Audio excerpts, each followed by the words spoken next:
So here we have the Mini Cooper S 3-door hatchback on an 18 plate. I'm going to start off by showing you inside the boot, and then we'll hop in and run through some controls on the inside of the car from there. As we approach the back of the car, you can see we have plenty of boot space, along with that 60/40 split folding rear seat so that you can increase this space further should you wish to. And then this tray section also lifts to give you even more space underneath that.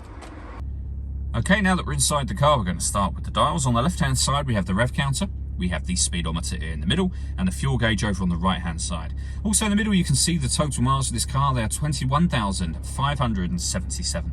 You can change the information displayed above that by pressing a button on the end of the indicator stalk for various bits of trip computer and fuel economy information, including the digital readout for the speedometer that you see being displayed now. If we back out to the steering wheel, we have cruise control and speed limiter on the left-hand side. Over on the right-hand side, we have stereo and phone controls. The phone controls can only be used after such time as you pair the phone up to the car, and that is done over on the touchscreen in the center just here. From the main menu, you can hit your phone there and then manage mobile devices and connect a new device and pair it from there. We can go back a page all the way to the main menu.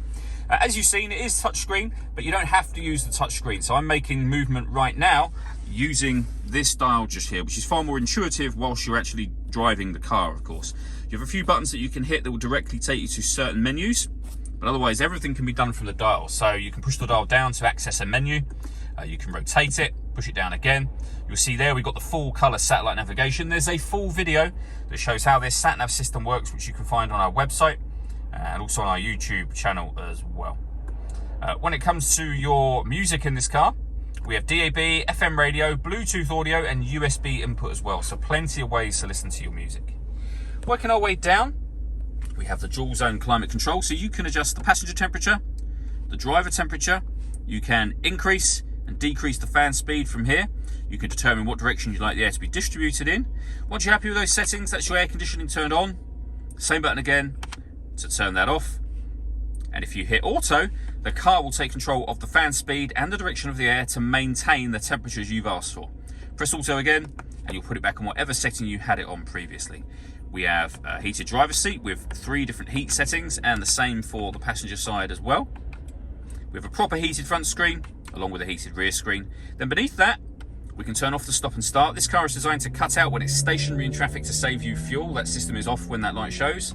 This button starts and stops the engine. This one will turn off the traction control.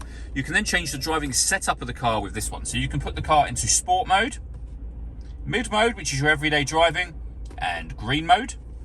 We have a 12-volt charging socket, USB input, and then the 6-speed manual gearbox.